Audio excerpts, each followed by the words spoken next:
પાઠ 10 વલયની અવકાશી સફર.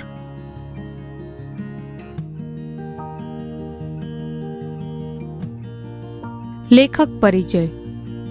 બાળ દોસ્તો, વલયની અવકાશી સફર એ સુંદર મજાની વિજ્ઞાન કથા છે.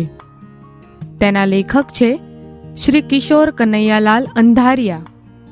તેમનો જન્મ ભાવનગરમાં થયો હતો. તેમણે હિમખંડ નવલકથા, મંગળ અમંગળ લઘુ નવલ અને વલયની અવકાશી સફર નામે વિજ્ઞાન કથાના પુસ્તકો લખ્યા છે. વલયની અવકાશી સફરને ગુજરાત સાહિત્ય અકાદમીનું પ્રથમ પારિતોષિક મળેલ છે.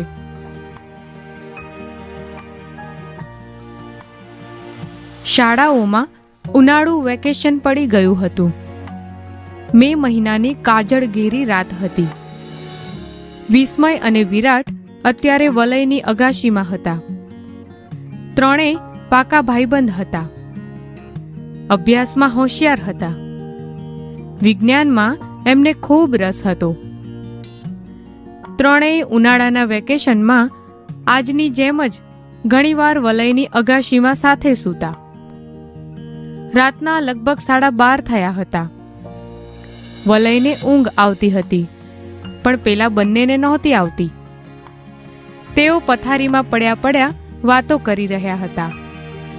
ત્યાં જ વિસ્મયનું ધ્યાન આકાશમાં પ્રકાશિત એક લાલ ટપકા તરફ ગયું, જે નીચેની તરફ આવી રહ્યું હતું.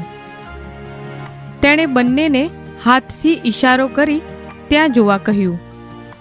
વલય બોલી ઉઠ્યો, અરે, આ વગર દિવાળીએ રોકેટ કોણે ફોડ્યું વળી? પરંતુ તેઓની દારૂખાનાના રોકેટ હોવા વિશેની માન્યતા ધીરે ધીરે ભાંગવા લાગી. ટપકું મોટું થવા લાગ્યું. જેમ જેમ નજીક આવતું ગયું એમ તેનો રાતા રંગનો પ્રકાશ પણ વધુ લાગવા માંડ્યો. એની આસપાસનો આકાશનો વિસ્તાર ઝળહળી ઉઠ્યો. આ ચમકતો પદાર્થ જમીનથી નજીક પહોંચી ગયો.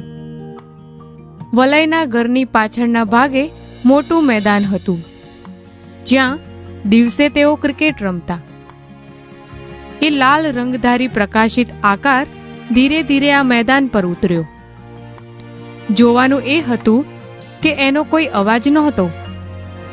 રાત્રિની નીરવ શાંતિમાં આ વિચિત્ર ઘટના જોઈ તેઓ અચંબામાં પડી ગયા. એનો રાતો પ્રકાશ અગાશીમાં એમના સુધી પહોંચતો હતો. એક અજ્ઞાત ડરથી તેઓ ક્ષણવાર એકબીજા સાથે કંઈ બોલી ન શક્યા. આખરે વિરાટ ધીમા ભયભીત અવાજે બોલ્યો, આ આવું મોટું પ્રકાશિત ગોળા જેવું શું હશે ને અત્યારે વળી અહીં? વિસ્મયે તેનો હાથ હાથમાં લઈ કહ્યું, ગભરાતો નહીં, મારું અનુમાન છે આ કોઈ બીજા ગ્રહનું યાન લાગે છે. આપણા રોકેટ કે સ્પેસ શટલ જેવું, પરંતુ એથી કેટલુંય ઘણું વધુ આધુનિક. વલયે બીજો વિચાર આપ્યો. હું નીચે જઈ મારા મમ્મી પપ્પા અને કાકાને જગાડું?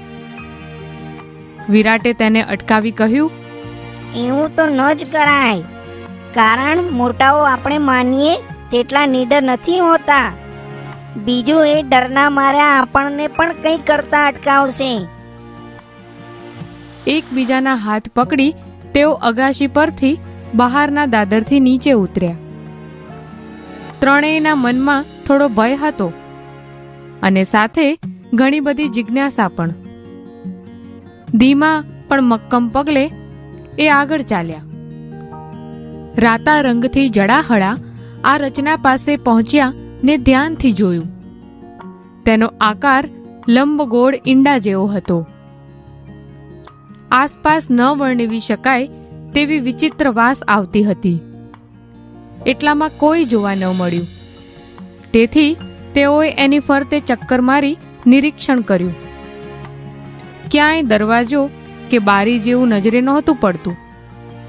જાણે એક અખંડ રચના. અચાનક ભર ઉનાળાની રાત્રિએ રૂમમાં એસી ફૂલ કરી નાખ્યું હોય એવી કડકડાતી ભરી ઠંડીનો અનુભવ થવા લાગ્યો. ને અંડાકાર યાનમાં કંઈ ફેરફાર થયો. કમળની પાંદડીઓની જેમ ચારેય દિશામાં ખુલી ગયું. હજુ એ કંઈક વિચારે તે પહેલા બીજે જ ક્ષણે એ કોઈ પણ જાતના અવાજ વગર બંધ થઈ ગયું. નવાઈની વાત એ હતી, હવે તેઓ એની અંદર હતા. અંદર પણ રાતો પ્રકાશને આ ઠંડી. ત્રણેયનો ફફડાટ વધી ગયો. એક થડકારો અનુભવાયો. તેમણે એકબીજા સામે જોયું. મનોમન સમજી ગયા કે હવે આ યાને જમીન પરથી ઉચકાઈને પોતાનો પ્રવાસ ચાલુ કર્યો છે. પોતાનું ઘર, પોતાનું ગામ, પોતાનું રાજ્ય, દેશ, ખંડ અને પૃથ્વી સગડાથી તેઓ દૂર જઈ રહ્યા હતા. થોડો વાઇબ્રેશન સિવાય કશો અવાજ નહોતો. બહાર કંઈ જોઈ શકાય એવી વ્યવસ્થા નહોતી. હતી જાણે લાલ અંડાકાર જેલ. ત્રણેય એટલું તો સમજી ગયા હતા કે આ કોઈ પરગ્રહવાસીઓનું સ્વયં સંચાલિત યાન છે અને તેઓ હવે એમના કેદી છે. કોણ જાણે કેટલા કલાકો વીત્યા હશે અહીં પહોંચવામાં. કઈ આ જગ્યા હશે, કયો ગ્રહ ને કઈ દુનિયા હશે. પેલા યાનમાં કોઈ નહોતું એટલે કદાચ રિમોટ સંચાલિત હોય, પરંતુ હવે અહીં કોઈક જોવા મળવું જોઈએ ને. યાન દ્વારા તેઓ આ વિચિત્ર દુનિયામાં પહોંચી ગયા હતા. અહીં પણ આછા કે ઘેરા લાલ રંગનું સામ્રાજ્ય લાગતું હતું. ઠંડી પણ ખૂબ હતી. થોડીવાર પછી સામેના ષટકોણાકાર જેવા દરવાજામાંથી એક વિચિત્ર આકૃતિ બહાર આવી. એ ત્રણેય પ્રથમ પૃથ્વીવાસી હતા જે અત્યારે પરગ્રહી જીવને જોઈ રહ્યા હતા. વિરાટને યાદ આવ્યું, આ જ ઈટી એટલે કે એક્સ્ટ્રા ટેરેસ્ટ્રીયલ. એનું શરીર રાખોડી રંગના રબરમાંથી બનેલું હોય તેવું નરમ પોચું લાગતું હતું. નાક કાન જેવી રચના કળાતી નહોતી. આંખો કપાળથી ઘણી નીચી, વિચિત્ર અને સંપૂર્ણ ગોળ હતી. પક્ષીની જેમ તેની ઉપર પાપણો નહોતી. માથાનો ભાગ મોટો હતો અને તેની પર વાળ નહોતા. રાખોડી રંગના માથા પર એરિયલ જેવી 2-3 રચના લગાડેલી હતી. એટલી વારમાં એ વિચિત્ર જીવ તેઓની સાવ નજીક આવી ગયો. તેણે વારાફરતી ત્રણેયના હાથને પોતાના હાથ વડે સ્પર્શ કર્યો. તેના હાથના વિચિત્ર લાંબા આંગળાઓ પર પુશ બટન જેવી સ્વિચો જડાયેલી હતી. કદાચ એમાંથી કોઈ એવો પ્રવાહ તેઓના શરીરમાં વહ્યો કે તરત જ ત્રણેય ખેંચાતા ખેંચાતા એની પાછળ ચાલવા લાગ્યા. તેઓ કેટલાક ષટકોણાકાર બાંધકામો વટાવી એક ઘણા મોટા ષટકોણ હોલમાં પ્રવેશ્યા. પેલા વિચિત્ર જીવ જેવા અહીં કેટલાય રાખોડિયા રંગના જીવો હતા, જાણે ભેદી ભૂતાવળની દુનિયા. હોલના 5 ખૂણામાં એ બધાની વિચિત્ર બેઠક હતી. છઠ્ઠા ખૂણામાં આવો જ એક જીવ હતો, જેની બેઠક વિશેષ ઊંચી હતી, જેની સામે ડેશબોર્ડ હતું અને તેની પર કેટલીય બટન સ્વિચો હતી. તેના માથા પર બીજા જીવો કરતાં વધારે સંખ્યામાં એરિયલના સળિયા હતા. વિસ્મય વલય વિરાટ ત્રણેયને તેની પાસે લઈ જવામાં આવ્યા. તેઓ સમજી ગયા કે આ જીવ બધાનો બોસ હોવો જોઈએ. હવે શું થશે? તેઓને મારી નાખશે કે ગુલામ તરીકે અહીંયા રાખશે? ની અટકળો કરતા આ ઠંડા રતાશ પડતા પરિસરમાં ત્રણેયના શરીરમાંથી ભયનું લખલખું પસાર થઈ ગયું. બોસ લાગતા પરગ્રહીએ તેઓની તરફ નજર માંડી અને પિયાનો વગાડતો હોય એમ ડેશબોર્ડ પર આંગળીઓ ફેરવવા માંડી. જેવી આંગળી અટકી કે એ કંટ્રોલ બોર્ડની સ્પીકર જેવી રચનામાંથી અંગ્રેજીમાં અવાજ આવ્યો. અલબત્ત એ અવાજ યાંત્રિક હોય એમ લાગ્યું. પૃથ્વીવાસીઓ, અમારે તમારું અપહરણ કરવું પડ્યું છે. અમે અહીંથી પૃથ્વી પર જે યાન મોકલ્યું હતું તેમાં તમે ઝડપાઈ ગયા. ફરી પાછી પેલાએ આંગળીઓ ફેરવી. વિસ્મય અને વલય સમજી ગયા. આ એક એવી યાંત્રિક રચના લાગતી હતી જે દુભાષિયાનું કામ કરતી હતી અને તેની ભાષાનું અંગ્રેજીમાં રૂપાંતર કરી સંભળાવતી હતી. આગળ સંભળાયું. તમે અત્યારે સૂર્યમાળાના છઠ્ઠા ગ્રહ શનિના ઉપગ્રહો પૈકીના ટીટાન નામના ચંદ્ર પર છો. અહીં માત્ર મારું સામ્રાજ્ય ચાલે છે. તમારા કરતા અમારી આ નાનકડી દુનિયા ઘણી આગળ છે. વલયને વિચાર આવ્યો. તે મનમાં અંગ્રેજીમાં વાક્ય ગોઠવી પછી બોલ્યો. પણ અહીં માત્ર રાતો પ્રકાશ છે એમ કેમ છે?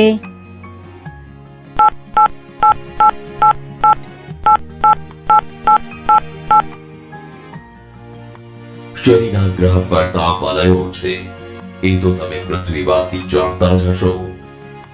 એમાંના 2 વલયોમાંથી સૂર્યપ્રકાશ પરાવર્તન અને વક્રીભવન પામી એવી રીતે અમારી આ દુનિયા પર આવે છે કે માત્ર મોટી તરંગ લંબાઈ ધરાવતો લાલ રંગ જ અહીં પહોંચે. અમારે મન તો આ જ પ્રકાશ, બીજો પ્રકાશ ક્યારેય જોયો નથી અને અમે તેને સહી શકીએ કે કેમ એ પણ ખબર નથી. બીજી વાત, તમને અને તમારા જેવા બીજા માનવોના અપહરણ કરી અમે તમારા ગ્રહ પર એ જ આશા ચિઠ્ઠી મોકલવા માંગીએ છીએ કે આખી પૃથ્વી પર જેટલો યુરેનિયમ ધાતુનો જથ્થો છે એ અમને આપી દો. અમારું એ મુખ્ય બળતણ છે અને અહીંની જમીનમાંથી તે મળતું નથી. ધારો કે એમ ન કરવામાં આવે તો અમે પૃથ્વી પરની સમગ્ર માનવજાતનું નિકંદન કાઢી નાખીશું. ત્રણેય ફફડી ઉઠ્યા. વલયે ઈશારો કરી વિસ્મય અને વિરાટને વધુ નજીક બોલાવ્યા ને પછી કાનમાં કહ્યું. બંનેને તેનો આઈડિયા ખૂબ ગમી ગયો. વલય અગાશીમાં રાત્રે સૂતી વખતે હંમેશા પોતાની પાસે ટોર્ચ રાખતો હતો. એ બેટરી યાનમાં જતી વખતે માંડ માંડ પોતાના ખિસ્સામાં સંતાડી રાખી હતી. તરત તેણે એ કાઢી અને ઓન કરી. તેનો સફેદ પ્રકાશિત શેરડો પેલા બોસ પર નાખ્યો. તેના માટે લાલ રંગ સિવાયની તરંગ લંબાઈનો પ્રકાશ સહન થઈ શકે તેમ નહોતો. એક સામાન્ય ટોર્ચ અહીં શક્તિશાળી શસ્ત્ર પુરવાર થઈ. તેનો રબ્બરિયો રાખોડી દેહ આ રાતા રંગના પ્રકાશમાં જ વિકાસ પામ્યો હતો. તરત એને આ સફેદ પ્રકાશથી બળતરા થવા લાગી. એના દેહમાંથી યાંત્રિક અવાજો આવવા લાગ્યા અને એનું રબ્બરિયું પોચું શરીર ઓગળવા લાગ્યું. હવે ત્રણેયના જીવમાં જીવ આવ્યો. ત્યાં સુધીમાં આ વિચિત્ર જીવોમાં મોટી ભાગદોડ મચી ગઈ. બોસના તો ત્યાં જ રામ રમી ગયા. ક્ષણવારમાં બાજી આ ત્રણેય મિત્રોના હાથમાં આવી ગઈ. તેમણે અંગ્રેજીમાં કંટ્રોલ બોર્ડના માધ્યમ વડે તે જીવોને ધમકી આપી અને પોતાને તાત્કાલિક પૃથ્વી પર પાછા જવા માટે યાનની વ્યવસ્થા કરવા કહ્યું. ખૂબ જ ભયભીત થયેલા ઉપગ્રહવાસીઓએ તરત જ તેમને યાનમાં બેસાડી દીધા અને યાન પૃથ્વી સુધી પહોંચે એ માટે પ્રોગ્રામ્ડ કરી દીધું. ત્રણેય લાલ રંગી આ દુનિયાને અલવિદા કરી. વલયે પોતાની બેટરી ફરી હાથમાં લીધી અને અગાશીમાં સૂતેલા વલયને એના મમ્મી ઢંઢોળતા હતા. ઉઠને, જો કેટલો દિવસ ચડી ગયો. તારા 2 ભાઈબંધ ક્યારના ઉઠીને એના ઘરે ચાલ્યા ગયા ને આમ બેબાકડો થઈ બેટરીને હાથમાં લઈ શું કરે છે? કોઈ સપનું તો નથી જોયું ને?